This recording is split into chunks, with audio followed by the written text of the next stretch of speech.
Hello दोस्तों, नमस्कार दोस्तों। मैं हूं आपका दोस्त विक्रम राठौर और मैं लेके आ गया हूं आज फिर एक नई वीडियो आपके अपने यूट्यूब चैनल नर्सिंग फार्मा में। तो आज का जो अपना वीडियो है, मोस्ट कॉमनली यूज़ होने वाला इंजेक्शन कौन कौन से हैं उन सब के बारे में आज हम जानेंगे कि मोस्ट इमरजेंसी में यूज़ होने वाले इंजेक्शन जो भी उपयोग होते हैं उन सब के बारे में आज हम इस वीडियो में बात करेंगे। इसलिए आप वीडियो में एंड तक बने रहिए।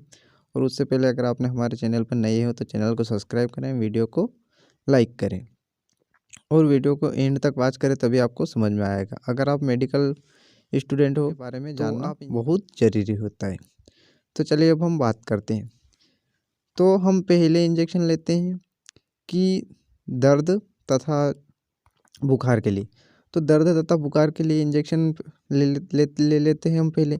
तो उसके लिए जो पहला इंजेक्शन आता है दर्द तथा बुखार का, डाइक्लोफेनेक का इंजेक्शन, जो मार्केट में डाइक्लोटाल नाम से अवेलेबल रहता है, डाइक्लोफेनेक सोडियम का, या जो एक डाइक्लोफेनेक सोडियम का डायनापर एक्यू का भी मार्केट में अवेलेबल रहता है। इन दोनों में से तो पहले डाइक्लोफेनेक, जो डाइक्लोफेनेक प्लेन डाइक्लोफेनेक है डाइक्लोटाल का, उस इंजेक्शन को लगाना है दर्द के लिए। अगर किसी पेशेंट का दर्द हो रहा है बॉडी में, कहीं भी किसी भी जगह पे पेन हो रहा है, तो वहाँ पे इस इंजेक्शन का यूज़ किया जाता है।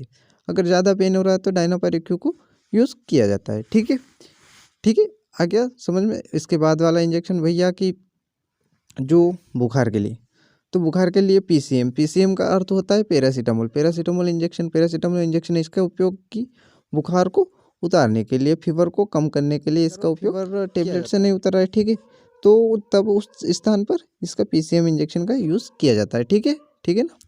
अब इसके बाद वाला इंजेक्शन जो आता है अपना, वो आता है इंजेक्शन मॉर्फिन सल्फेट। जो मॉर्फिन सल्फेट इंजेक्शन आता है भैया, ये भी क्या काम करता है, इसका काम भी दर्द का ही काम है। जो डायनापर एक्यू तथा डाइक्लोफेनेक इंजेक्शन, जो डाइक्लोटाल इंजेक्शन काम करते हैं, उन ये भी वही काम करता है। पर क्या है कि इसका इंजेक्शन बहुत हेवी दर्द में, जैसे इंजरी के बाद या किसी का एक्सीडेंट हो गया है, तो उसके बाद इसका उपयोग किया जाता है। ठीक है, तो वहाँ पे इसका उपयोग किया जाता है। वैसे नॉर्मल पेशेंट को इसका उपयोग नहीं किया जाता। ठीक है, यह था मॉर्फिन सल्फेट का इंजेक्शन का यूज़। ठीक है, इसके बाद वाला अब इंजेक्शन आते हैं अपने पेट दर्द के बारे में। तो पेट दर्द में कौन कौन से इंजेक्शन यूज़ किए जाते हैं वो अब हम जानेंगे, किस टाइम पे कौन सा इंजेक्शन यूज़ किया जाता है। ठीक है, अब वो बात आ रही पेट दर्द की। तो पेट दर्द में, ठीक है, सबसे पहला इंजेक्शन आता है अपना डाइसाइक्लोमिन का। डाइसाइक्लोमिन का इंजेक्शन आता है। तो अगर पेट में दर्द हो रहा है तो डाइसाइक्लोमिन का इंजेक्शन लगाया जाता है पेशेंट को।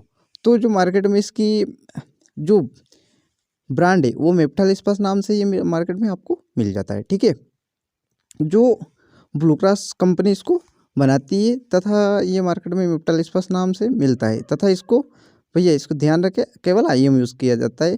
डॉक्टर को अगर किसी पेशेंट के पेट में दर्द हो रहा है तो इसको आईएम रूट से लगाया जाता है। ठीक है, अगर डाइसाइक्लोमिन इंजेक्शन लगाने के बाद भी पेशेंट को अगर आराम नहीं मिला है, तो इसके बाद वाला इंजेक्शन जो आता है वो आता है ड्रोटावेरिन। ड्रोटावेरिन हाइड्रोक्लोराइड इंजेक्शन, जो मार्केट में इसकी जो फेमस ब्रांड है वो आती है ड्रोटिन। जो ड्रोटिन, ठीक है ना, ड्रोटिन आती है इसकी फेमस ब्रांड। ठीक है, तो जो अगर मेप्टालिस्पास, ये डाइसाइक्लोमिन इंजेक्शन या मेप्टालिस्पास इंजेक्शन से अगर पेट दर्द ठीक नहीं हुआ, तो तब इसकी जगह पे ड्रोटिन इंजेक्शन को यूज़ किया जाता है। ड्रोटिन इंजेक्शन को आईवी रूट से लगाया जाता है, क्योंकि यह जल्दी राहत प्रदान करता है, इसलिए आईवी रूट से लगाया जाता है। और अगर ड्रोटिन से भी सही नहीं हो रहा है पेशेंट, तो उसको ड्रोटिन के बाद इंजेक्शन दिया जाता है, हायोसिन का इंजेक्शन दिया जाता है, जो मार्केट में वास्कोगैस्ट नाम से अवेलेबल रहता है। जो इसे क्या है, सोनाबी कंपनी बनाती है। सोनाबी कंपनी वही भैया जो एविल बनाती है, तथा एविल के अलावा और भी बहुत सारे इंजेक्शन जो सोनाबी ब्रांड बनाती है, जैसे लेसिक्स है, एविल है, ये सभी ब्रांड सोनाबी कंपनी बनाती है। तो अगर ड्रोटिन इंजेक्शन से भी अगर पेशेंट को आराम ना मिले, तो उसके बाद हायोसिन इंजेक्शन यूज़ किया जाता है। हायोसिन इंजेक्शन यूज़ किया जाता है, इसको आईवी रूट द्वारा, अब इसको किसी भी ड्रिप में उतार के पेशेंट को चढ़ाया जाता है। ठीक है, आईवी रूट के द्वारा इसको देने से क्या होता है कि पेशेंट को जल्दी राहत मिल जाती है। तो अगर भैया इनको ऐसा नहीं कि आप इन सबको एक साथ दे दो, इनको ध्यान रहे एक साथ नहीं देना है। सबसे पहले क्या है कि डाइसाइक्लोमिन का इंजेक्शन दिया जाता है। डाइसाइक्लोमिन का इंजेक्शन लगाने के बाद देखा जाता है कि पेशेंट को आराम मिल रहा है कि नहीं आराम मिल रहा है। अगर आराम मिल जाता है पेशेंट को तो ठीक है, अगर आराम नहीं मिलता है तो तब उसको रोटावेरिन का इंजेक्शन लगाया जाता है। और अगर रोटावेरिन से भी आराम नहीं मिल रहा है इस इंजेक्शन से रोटावेरिन से पेशेंट को, तो तब वो उसको हायोसिन का इंजेक्शन लगाया जाता है। आईवी रूट द्वारा, फ्लूइड द्वारा, किसी भी ड्रिप में चढ़ाकर लगाया जाता है। ठीक है, तो ये था वास्कोकास्ट जो हायोसिन इंजेक्शन। अब इसके बाद वाले इंजेक्शन की बारी आती है अपने कि पेट में गैस बनना। पेट में गैस बनना तथा जलन के लिए जो इंजेक्शन यूज़ किए जाते हैं उसकी बात हम अब करेंगे। तो इसके लिए इंजेक्शन यूज़ किए जाते हैं रेनिटिडिन तथा पेंटाप्राजोल। जो रेनिटिडिन का मार्केट में अवेलेबल रहता है भाई, इसकी मेन ब्रांड है एसिलाक, वो मैं सॉरी बताना भूल गया, एसिलाक मेन ब्रांड है तथा पेंटाप्राजोल की मेन ब्रांड है पेंटोप। तो ये दोनों इंजेक्शन का उपयोग किया जाता है कि पेशेंट के अगर पेट में जलन हो रही है, पेट में जलन तथा गैस बन रही है, तो उस जगह पे रेनिटिडिन तथा पेंटाप्राजोल इंजेक्शन को यूज़ किया जाता है। ठीक है, इन इंजेक्शन को भैया ध्यान रहे कि रेनिटिडिन को तो आप आईवी तथा आईवीएम रूट दोनों रूट से लगा सकते हो, पर जो पेंटोप इंजेक्शन है इसको भैया केवल आईवी रूट से ही लगाया जाता है, इसको आईएम रूट से नहीं लगाया जाता है पेंटोप इंजेक्शन को। ठीक है, आप एक बार इसको जो आपकी इसकी पैकेजिंग है उसको भी चेक कर सकते हो, उसके ऊपर लिखा रहता है आईवी यूज़ ओनली। ठीक है, आप इसको केवल जो हाथ की जो वेन आती है उसमें ही लगा सकते हैं, बाकी दूसरी आप इसको आईएम नहीं लगा सकते। ठीक है, ये था पेंटोप के बारे में तथा रेनिटिडिन के बारे में। अब इसके बाद वाली कैटेगरी आती है भैया वोमिटिंग की, जो उल्टी के लिए जो इंजेक्शन दिए जाते हैं उनके बारे में अब हम बात करेंगे। तो वोमिटिंग के लिए जो इंजेक्शन दिए जाते हैं वो इंजेक्शन, सबसे पहला इंजेक्शन आता है अपना ओंडेसिट्रोन का इंजेक्शन आता है, जो मार्केट में कई ब्रांड से आपको अवेलेबल रहता है। एंडोसेट्रोन के लिए वो बहुत अधिक, जैसे वोमिटिंग नाम जो वोमिकाइंड एमडी नाम से भी मार्केट में अवेलेबल रहता है इसका एम्पूल, जैसे इमीसेट नाम से भी अवेलेबल रहता है, 2 ml 4 ml का भी अवेलेबल रहता है। ठीक है, तो इसका उपयोग कहाँ पे किया जाता है, जैसे अगर किसी पेशेंट को उल्टी हो रही है या उल्टी होने जैसी इच्छा हो रही है या उसका जी मचला रहा है, तब इसका ओंडेसेट्रोन का उपयोग किया जाता है। और इसके अलावा जैसे मेटोक्लोप्रामाइड का भी इंजेक्शन का यूज़ भी उल्टी के साथ में किया जाता है। इसके अलावा कई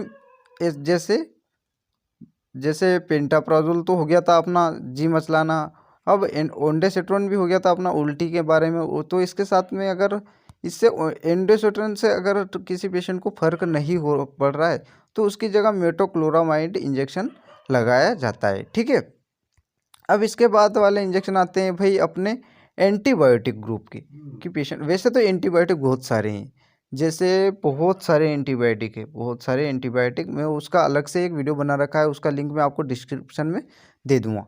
तो वैसे तो एंटीबायोटिक बहुत है, पर हम इसमें जो कॉमन यूज़ होने वाला एंटीबायोटिक की बात करेंगे। तो अपना सबसे पहला एंटीबायोटिक आता है जेंटामाइसिन।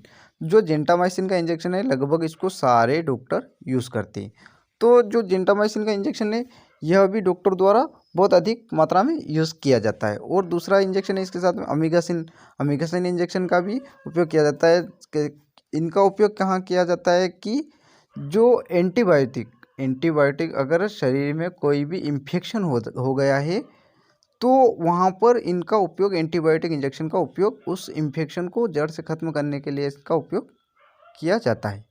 तो पहला हो गया जेंटामाइसिन, दूसरा हो गया अपना अमीगासिन इंजेक्शन, और इसके बाद तीसरा जो इंजेक्शन है सेफ्ट्रिक्सोन भी यूज़ कर सकते हो आप, और इसके अलावा टेक्सिम भी यूज़ कर सकते हो, सेफोटेक्सिम सीवीजे भी यूज़ कर सकते हो।